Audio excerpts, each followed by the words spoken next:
열왕기상 13장 2절인데 1절 제가 먼저 읽고 2절도 함께 보도록 하겠습니다. 열왕기상 13장 1절 2절. 열왕기상 13장 1절 2절입니다. 구약 성경 536페이지, 537페이지에 있습니다. 열왕기상 13장 1절.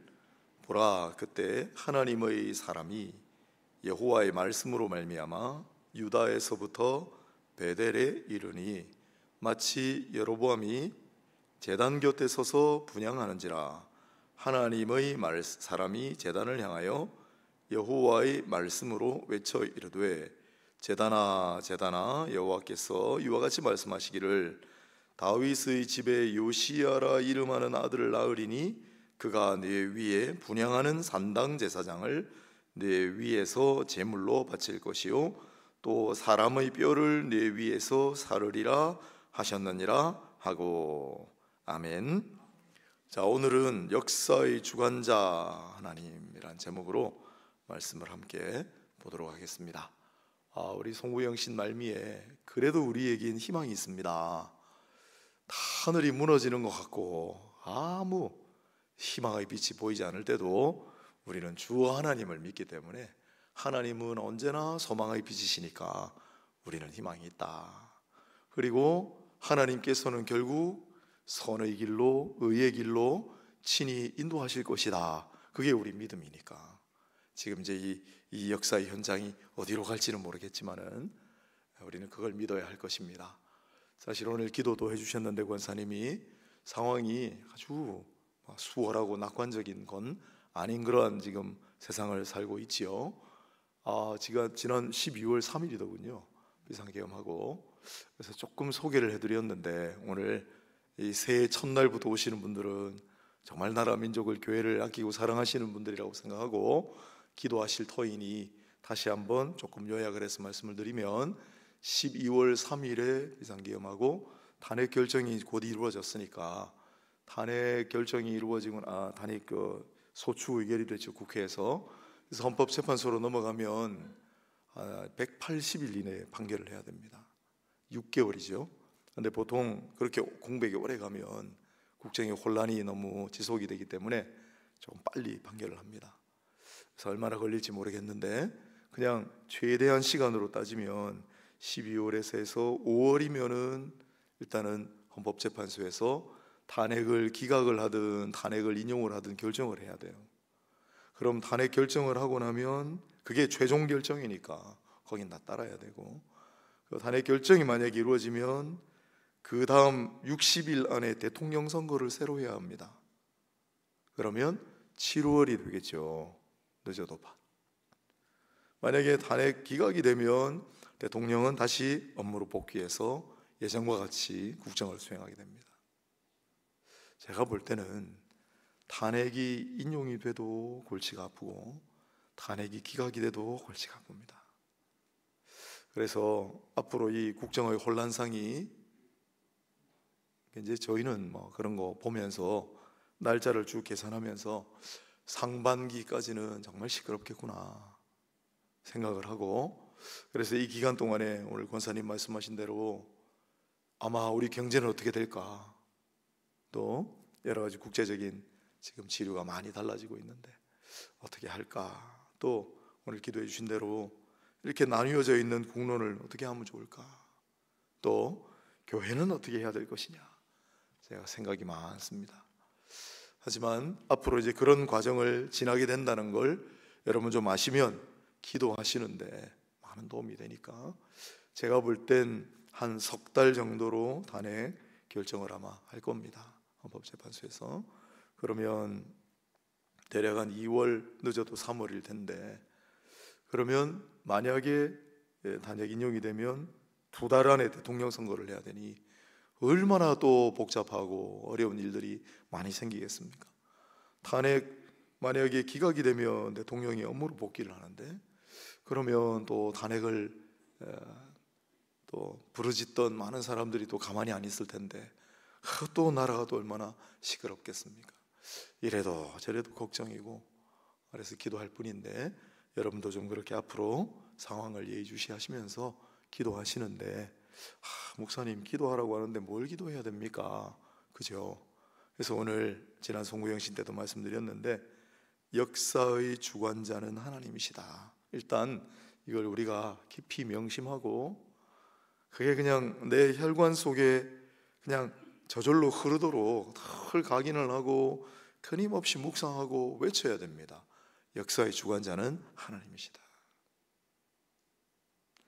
그 역사의 주관자라고 하는 주제를 드러내는 성경 구절이 많이 있습니다. 시편 31편, 34편, 이사야 10장 등등등등. 다니엘서는 아예 8장, 11장, 다니엘서 전체가 그냥 다니엘서 전체가 하나의 거대한 주제, 역사의 주관자는, 역사의 절대 주권자는 하나님이시다 라는 걸 선포하는 책이니까 많이 있지만은, 오늘은 성경에 아주 이례적인 구절을 가지고 결국 역사를 이루어 가시고 성취하시는 이는 하나님이시다를 한번 살펴보고, 그러면 우리는 어떻게 할 것인가를 한번 생각해 보는 시간을 갖도록 하겠습니다. 오늘 본문은 성경 전체에서 가장 수수께끼 같은 본문 중에 하나입니다. 그래서 우리 믿음을 가지신 성도님들은 아무 문제가 되지 않아요. 그러나 공부를 하는 사람, 신학자들은 머리를 싸매고 이거 뭘까 해야 되는 구절입니다. 오늘 13장 1절을 먼저 보겠습니다. 제가 PPT를 좀 가져왔으니 띄워주세요. 13장 1절인데, 보라는 중요한 국면 전환할 때 쓰는 말이죠. 그때는 언제냐면 열왕기상 12장 13장 읽어보면 여로보암이라는 사람이 나옵니다. 2절에도 나오죠. 여로보암은 솔로몬 왕은 다 아시잖아요. 다윗의 아들 솔로몬, 전성기를 이루었던 통일 왕국의 군주.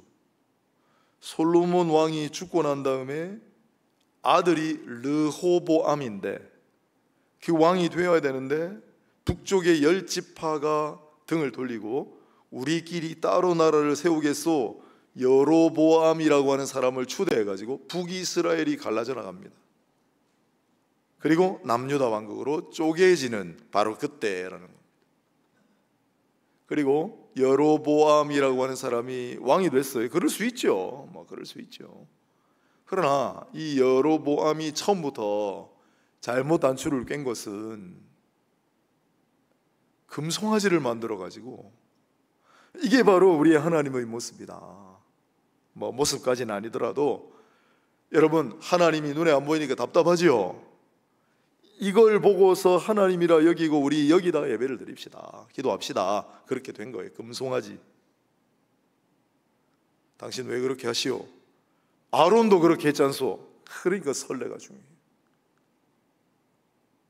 그래서 금송아지를 만들어 가지고 남유다와 국경 근처에 있는 베델, 얼마나 유명한 도시입니까?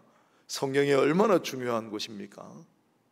야곱이 제단을 쌓았던 곳 베델에 금송아지를 두고 그걸 종교 중심지로 삼고, 저 북쪽에 단이라고 하는 곳에 또 금송아지를 만들고 제단을 거기다 쌓았습니다. 가장 남단의 베델과 가장 북단의 단에 금송아지를 만들고 백성들을 거기 가서 예배. 이제는 예루살렘 갈 필요 없어. 우리는 우리끼리 할 거야. 금송아지를 만들어서 예배를 드리겠어요. 그리고 원래 정통 제사장 가문의 사람들을 세우지 않고 자기가 마음대로 제사장 그리고 성전의 봉사자들을 임명했습니다. 유사 성전을 만들고 사이비 제사장과 수종드린다들 막 세우고 금송아지를 만들어 놓고 절하라고 하고, 이게 여로보암이 자행한 일입니다. 북이스라엘에 아무도 이에 대해서 뭐라고 하는 사람이 없었습니다. 당신 왜 우상을 섬기는 것이오? 우리는 유일하신 하나님만을 섬겨야 하지 않습니까? 라고 말하는 사람이 아무도 없었습니다. 이상하시겠지만은 역사에 그런 일은 많았습니다. 엘리야밖에 없었죠. 아합 왕이 그렇게 얘기를 할 때, 우상을 섬길 때 아예 가장 우상 숭배하는 사람들의 가장 핵심 우상 중에 하나인 바알과 아세라 상을 직접 들여놓고, 이건 금송아지하고 비할 바가 못 되는 게, 금송아지는 그냥 안 보이니까 답답하니까 이거를 하나님의 상징이라고 생각하고 절하라고 한 거예요. 그런데 바알과 아세라 상은 아예 공식적으로 하나님을 배척하고 다른 신상을 들여온 거 아니에요. 어떻게 거기다가 예배를 드리라고 합니까? 아무도 말 못했어요. 엘리야를 제외하고. 왜? 얘기하면 죽으니까. 아무도 말하는 사람이 없었습니다. 근데 그때 하나님의 사람이, 하나님이 보내신 사람이 있어요. 여호와의 말씀으로 말미암아 이 사람도 겁났겠죠. 더더군다나 그 다음 구절에 보세요. 유다에서부터 베델에 이르니, 이 유다 사람이에요. 베델에 갈 일이 없는 사람이에요. 더더군다나 이제 남북이 분열이 돼가지고 북쪽으로 넘어가야 되는데, 그리고 귀한 선물을 가지고 가는 것도 아니잖아요. 이 하나님 말씀을 전하러 가야 되는데, 그래서 하나님의 말씀이니까 순종하고 유다에서 베델로 올라가는 거예요. 그런데 마침 여로보암이 제단 곁에 서서 분향하는지라 기가 막히는 거예요. 금송아지를 만들어 놓고 그걸 제단이라고 하고 분향을 하고 있습니다. 자기가 제사장도 아닌데 또. 왜 유다에서 베델로 남쪽 사람이 올라가야 됩니까? 북쪽에는 아무도 말하는 사람이 없었기 때문에. 통탄할 일입니다. 우상 숭배를 지도자가 하고 있는데 아무도 말하는 사람이 없어요. 그 다음 구절에 하나님의 사람이 제단을 향하여 여호와의 말씀으로 추상같이 선포하는 거예요. 제단아, 제단아, 여호와께서 이와 같이 말씀하시기를, 다윗의 집에 요시야라 이름하는 아들을 낳으리니 그가 내 위에 분향하는 산당 제사장을 내 위에 제물로 바칠 것이고 사람의 뼈를 내 위에서 사르리라. 무서운 말씀 같지만 먼 훗날 또 이와 같이 기가 막힌 일들이 벌어질 것인데, 요시야라 이름하는 사람이 나타나서 감히 하나님의 제단에 무엄하게도 산당 제사장들이 와서 했던 일들을 다 벌할 것이다. 그때 거짓 제사장들, 사이비 무리들, 그들의 뼈를 전부 다 발굴을 해서 다 제단 위에 불사르는 일이 반드시 일어날 것이다 라고 선포를 하는 거예요. 그럴 수 있죠. 주상 같은 하나님 말씀을 선언했습니다. 그럴 수 있죠. 그런데 우리가 이 구절을 수수께끼 같다고 자꾸 얘기를 하는 것이, 요시야라 이름하는 아들을 낳으리니 이 부분 때문입니다. 우리 신앙의 성도님들은 뭐 그렇지 뭐 아멘 하시겠지만, 이게 성경을 연구하는 신학자들은 여간 머리가 아픈 게 아니에요. 왜? 요시야하고 이 여로보암하고는 연대 차이가 너무 많이 나기 때문이에요. 그 다음 그림 한번 보세요. 누군가의 작품인데 제 여로보암의 그림을 좀 새겼습니다.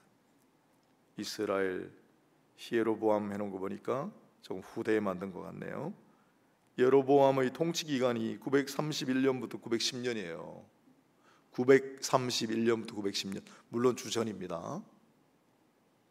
그런데 요시야, 저거 한 17세기에 누군가 그린 그림인데 추정한 거죠. 사진이 남아있을 리는 없으니까. 요시야 왕은 언제 활동을 했냐면 640년에서 609년까지 31년 다스렸다고요. 자, 오늘 말씀을 다시 생각하면서 한번 이 문제를 파악해 봅시다. 여로보암이 그건 마음대로 금송아지 제단을 만들고 또 7번째 달 보름이 가장 중요한 절기예요. 초막절. 그런데 여로보암은 초막절 우린 그때는 안 가도 돼. 우리는 그 다음 달 8월 달 15날 우리는 우리 나름대로 절기를 지내자. 그게 저거거든요. 초창기겠죠. 930년, 요시야 왕이 등극한 건 640년, 그리고 어느 정도 집권을 해서 요시야가 종교개혁을 시작하는 건 한 10년쯤 되니까 630년 잡으면 정확하게 300년 뒤에 어떤 하나님의 사람이 등장할 것인데, 그건 예언 가능해요. 하나님의 사람이 300년 뒤 등장해 하나님의 종교를 바로 세우고 이방의 무리들을 척결할 것이다. 그건 가능해요. 그런데 어떻게 그 300년 뒤에 등장할 사람의 이름이 요시야라는 것까지 다 맞췄냐고요. 이게 신학자들이 머리를 싸매고 궁리하는 거예요. 정말 이름도 이때 다 예언했을까? 요 이름 부분은 뒤에 누군가가 그냥 뒤에 보충해서 넣은 거 아닐까? 어떻게 300년 뒤에 나타날 사람을 예언하는데 그 사람 이름까지도 정확하게 맞추냐? 이건 너무 말이 안 되지 않나? 여러분 어떻게 생각하십니까? 우리는 신앙으로 고백하면 그만입니다. 하나님이 그러셨다면 그런 거죠. 성경이 그렇다면 그런 거죠. 놀라운 일 아닙니까? 이 여로보암 우상 숭배하는 이 북쪽의 왕을 아무도 말하지 않던 시대, 하나님께서 남쪽에 사람을 보내서 꾸짖으시고, 이후에 300년 뒤에도 동일한 일들이 있을 것인데 그때 우상 숭배는 더 심했어요. 왜냐하면 요시야 왕 앞에 자기의 아들을 산채로 우상에게 제물로 바치고 바알과 아세라 우상이 막 들어오고 난리가 났으니까 그때 내가 지금 보내는 하나님의 사람보다 훨씬 더 충직한 종을 나타나게 해서 다 정리하겠다 말씀을 하시는데 그 이름을 요시야라 하리라. 300년 뒤의 인물입니다. 그래서 역사를 주관하신다라는 건 이렇게 역사를 계획하시고 진행하시며 결정하시는 것까지 하나님께서 하신다라는 뜻을 포함하고 있는 것이고, 그걸 우리가 성경을 통해 보게 되는 거죠. 이게 한 번 있으면 아주 이례적인 일이다, 이건 아주 예외 중에 예외일 것이다라고 할 수 있겠으나 똑같은 일이 한 번 더 일어납니다. 이것도 학자들이 골머리를 싸매고 결국 현대 신학을 하는 사람들, 자유주의 신학을 하는 사람들은 이건 이사야가 예언한 게 아니고 후대에 누군가가 이름을 보충했다라고 설명하는 부분 또 있습니다. 이사야 44장 28절입니다. 고레스에 대하여는 이르기를 내 목자라 그가 나의 모든 기쁨을 성취하리라 하며, 예루살렘에 대하여는 이르기를 중건되리라 하며 성전에 대하여는 내 기초가 놓여지리라 하는지라. 예루살렘이 중건되리라. 이사야 시대에는 예루살렘 멸망하지 않았습니다. 이사야 시대는 예루살렘 성전이 그대로 있습니다. 이사야를 지나고 조금 더 지나 예레미야 시대에 가야 예루살렘 멸망하고 예루살렘 성전이 파괴됩니다. 그런데 이미 예루살렘 중건을 얘기하잖아요. 새로 기초가 놓여지리라고 얘기하잖아요. 이건 예루살렘 멸망, 예루살렘 성전의 파괴를 다 염두에 두고 있는 것이고, 이사야가 이때 이렇게 얘기할 때는 아무도 상상도 못했겠지만, 그럴 리가 없다라고 생각했겠지만, 중건이 무슨 말이야? 예루살렘 성전이 저렇게 있는데? 라고 생각했겠지만 하나님은 다 알고 계셨던 거죠. 그런데 문제되는 것은 그건 뭐 그럴 수 있다고 치고, 고레스라는 이름이에요. 고레스가 내 목자다, 나의 모든 기쁨을 성취하리라. 내가 고레스를 나의 목자로 삼아서 나의 모든 기쁨을 성취하게 하겠다. 내가 이 고레스라는 사람을 나의 목자로 삼아서 내 역사를 이루어 가겠다라고 말씀하시는데, 이 고레스가 누구냐? 또 이게 한 번만 나오면 그런데 한 번 더 나와요. 바로 그 다음 장에 45장, 여호와께서 그의 기름 부음을 받은 고레스에게, 기름 부음을 받은 자가 그리스도인데 이 고레스에게 심지어 기름 부음 받은 자라고 하는 영광스러운 호칭을 붙여주셨습니다.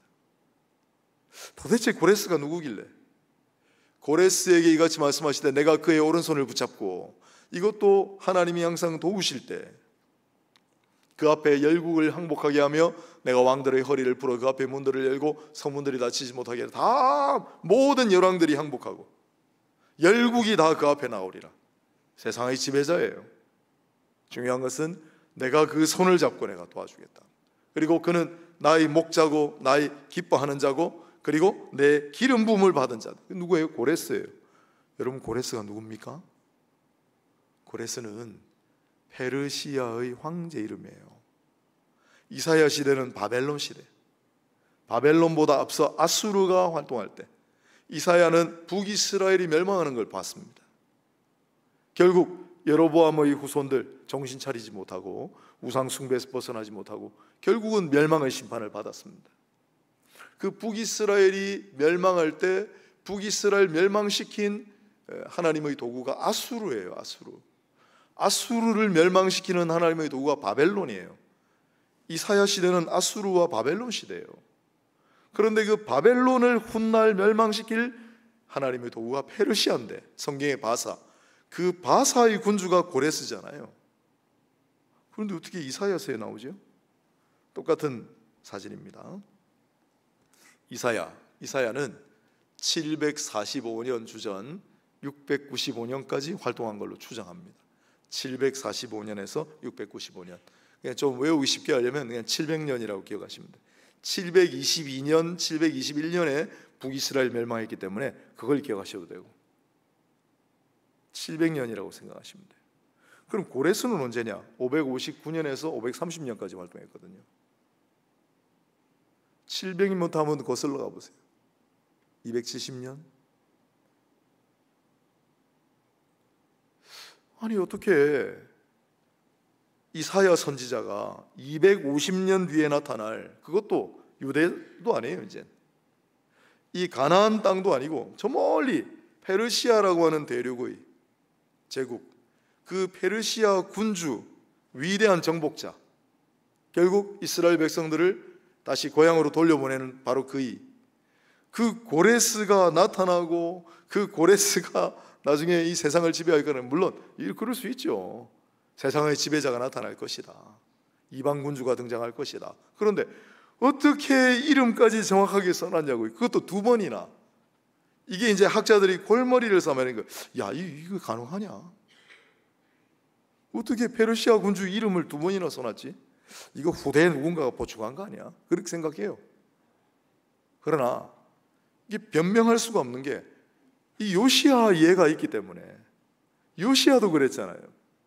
300년 뒤에 나타날 요시야 왕의 이름을 정확하게 예언하시고, 또한 250년 정도 뒤에 나타날 페르시아의 군주 고레스 이름도 이사야를 통해 정확하게 기록해 놓으신, 이게 바로 역사의 주관자 하나님이시다는 가장 뚜렷한 증거입니다. 이름까지도 적어 놓으셨어요. 기가 막히지 않습니까? 성경에 2번뿐이면 2번인가 보다 하겠는데 또 있어요. 역시 이사야와 관련돼요. 우리가 너무나 잘 아는 본문입니다. 그 다음 본문, 그러므로 주께서 너희에게 친히 징조를 주실 것이라. 보라, 처녀가 잉태하여 아들을 낳을 것이요 그 이름을 임마누엘이라 하리라. 이사야 선지자가 7장 14절에서 예언을 했는데, 방금 말씀드린 대로 이사야 선지자는 745년에서 695년까지 주전 활동한 사람이에요. 처녀가 아들을 낳을 거라고 예언을 했어요. 사람들이 이 예언이 독특한 예언이기 때문에 언제 이루어지는가 예의주시합니다. 한 번도 이루어진 적이 없습니다. 생각을 해보십시오. 여러분, 어떻게 처녀가 아들을 낳습니까? 어떻게 남자를 가까이 하지 않은 여인이 아이를 낳을 수가 있습니까? 백날 기다려봐도 절대 이루어지지 않을 예언이에요. 그렇게 생각을 했어요. 그냥 상징적으로 예언이 하셨구나, 그런 생각을 했겠죠. 그런데 700년 뒤에, 무려 700년 뒤에 마태복음 1장 23절 아예 그대로 인용을 해놨어요. 보라, 처녀가 잉태하여 아들을 낳을 것이요 그 이름을 임마누엘이라 하리라 하셨으니 이를 번역한즉 하나님이 우리와 함께 계시다 함이라. 이 말씀이 그대로 이루어졌느니라.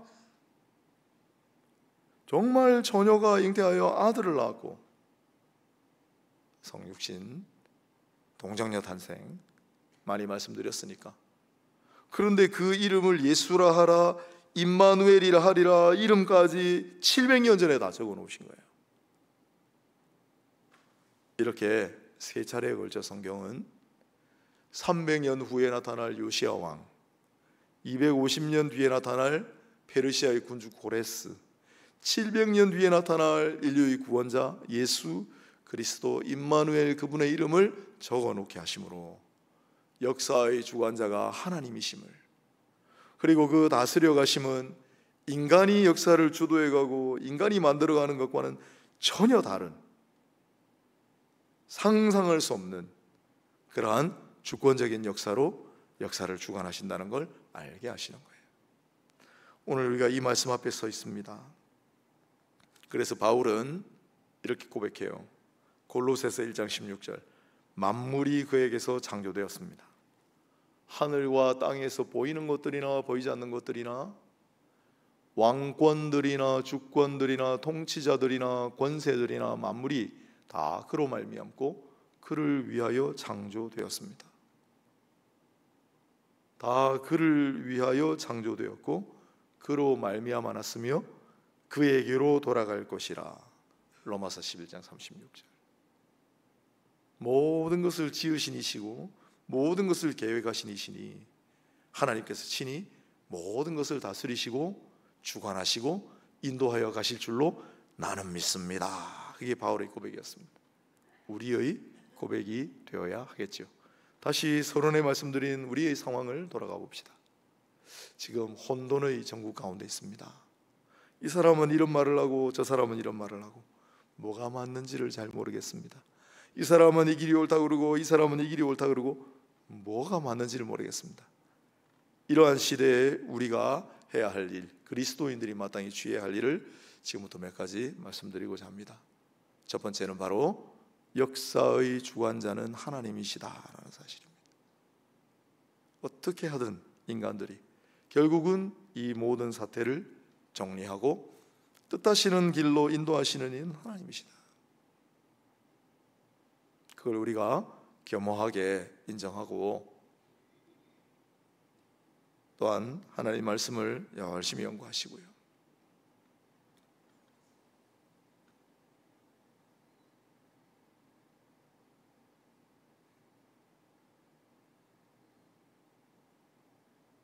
또한 역사를 생각하셔야 합니다. 역사의 주관자인데 역사는 하나님의 일반 계시입니다. 성경과 하나님의 친히 알려주시는 계시는 특별 계시라고 부릅니다. 역사는 하나님의 일반 계시입니다. 지금 우리가 이 상황에서 내가 옳다 누가 옳다 그래도 자기의 입장이 있고 자기가 속한 배경이 있고 또 처한 시대나 자기 환경이 다 다르기 때문에 누가 정말 옳은지 아무도 평가할 수 없어요. 그러나 역사는 오랜 세월이 흐르면 그때는 시간도 많이 지났고 자기하고 이제 개인적인 이익관계도 없고 하기 때문에 또 냉철하게 객관적으로 바라보기 때문에 후대의 역사가 평가해요. 지금 이루어지는 일을. 그래서 우리가 해야 할 일은 하나님의 일반 계시인 역사 인식을 갖는 것입니다. 끊임없이 물어야 합니다. 후대의 역사는 지금 이 순간을 뭐라고 평가할까?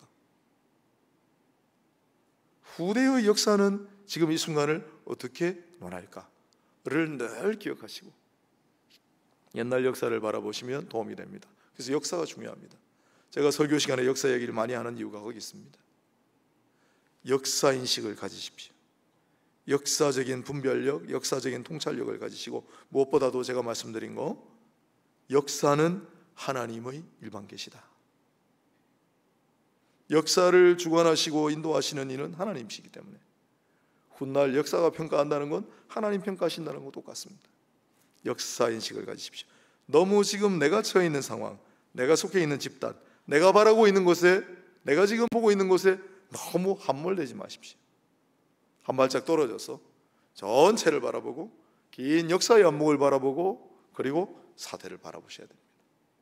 그렇게 판단하고 생각하는 훈련을 해주시기를 부탁을 드립니다. 그리고 마지막으로 모든 목사님들이 지금 다 기도해야 된다고 얘기합니다. 기도해야 합니다. 기도는 역사의 주관자 하나님이시니까 하나님께서 선한 길을 의 길로 기필코 인도하여 주실 줄로 믿습니다. 우리에게는 오직 주님만이 희망이시고 하나님의 백성들이 이토록 숱하게 부르짖고 있기 때문에 하나님께서 우리를 진멸하시지는 않을 것입니다. 기억해 보세요. 소돔과 고모라 같이 악한 땅도 하나님의 선한 백성들 몇 명만 있어도 내가 심판을 그치리라고 말씀하셨는데 이 땅에 이토록 수많은 하나님 백성이 부르짖고 있는데 하나님이 이 땅을 진멸하게 하시겠습니까? 그런 마음을 가지고 기도하시고요. 그러나 무엇보다도 나라 민족을 위하여 걱정되신다면 기도해야 합니다. 1월 18일에 저 서쪽에 있는 목사님 한 분이 부산 시민들 다 나와서 기도합시다 하고 지금 호출을 했나 봐요. 이상합니다. 왜냐하면 옛날 우리 선배님들은 나라가 어려움이 있고 국난이 생기면 목사가 시키지도 않았는데, 교회에서 공지도 안 했는데, 그때 무슨 뭐 카톡이 있습니까? 전화가 있습니까? 다 예배당으로 몰려들었어요. 안 시켜도 전부 교회에 나왔습니다. 누가 안 시켜도 전부 가슴을 치고 눈물을 흘리면서 기도를 시작했어요. 근데 지금 그리스도인은 자꾸 거리로 나가요. 왜 그럴까요? 자꾸 거리로 나가자고 얘기합니다. 거리에 나가서 기도하자고 합니다. 기도하셔야 됩니다.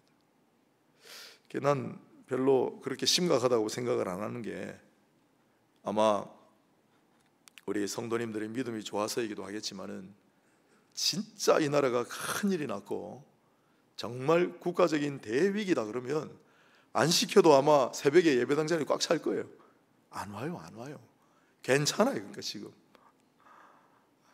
지금 진짜 국가가 대위기 앞에 멸망 직전이다 그러면 전부 와가지고 막 가슴을 치면서 하나님 통해 잡아가고, 하나님 이 나라를 살려주시라요, 하나님 우리 민족을 하나님 보호해주시, 안 하잖아요.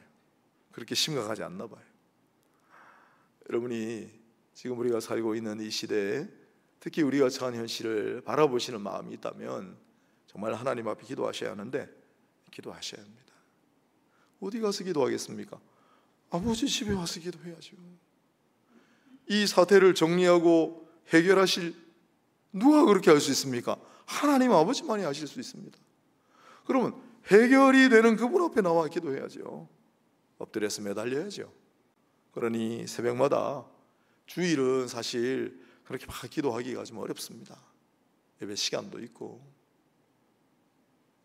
새벽마다 수요일날, 금요일에 공기도하시는 시간에 우리 모여서 기도해야 되지 않겠습니까?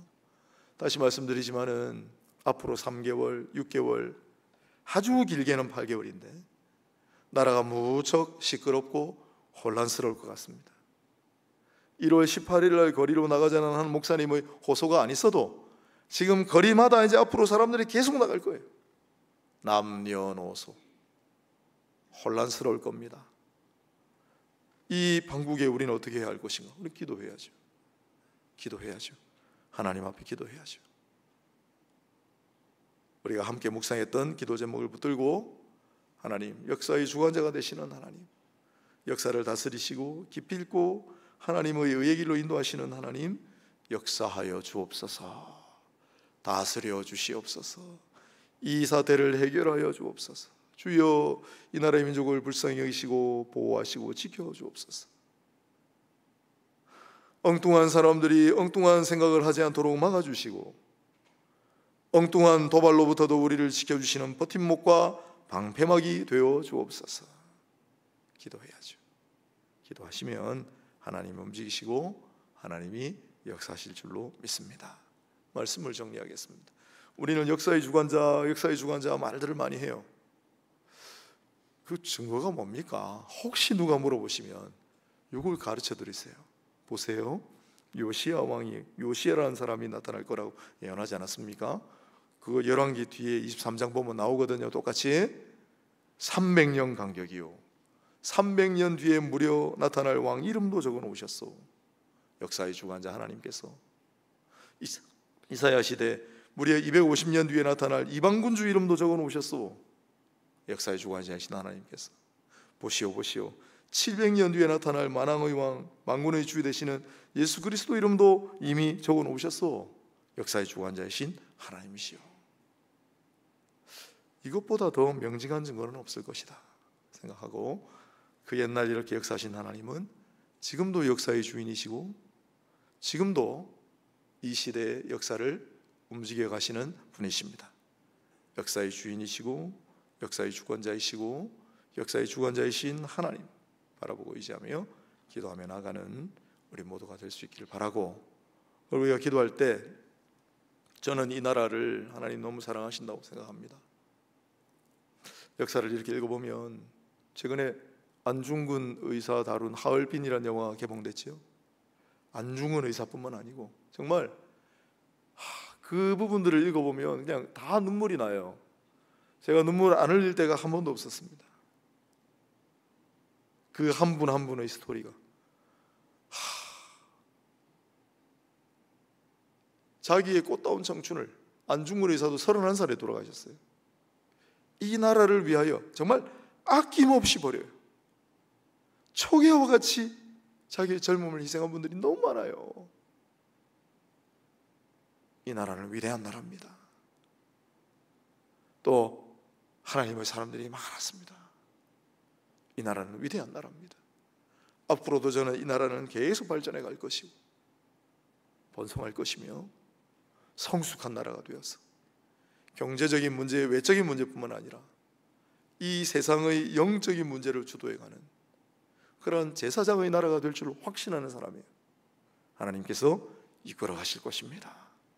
그렇다면 지금 우리의 잠시 있는 이 혼란기도 잘 넘어가서 하나님께서 이것을 영적인 자양분 삼으셔서 우리가 더 발전하는 그런 시간으로 삼아주실 줄로 믿습니다. 그런 마음 가지고 기도하고 가시는 전제일의 권속들이 다 되시기를 주님의 이름으로 축원합니다.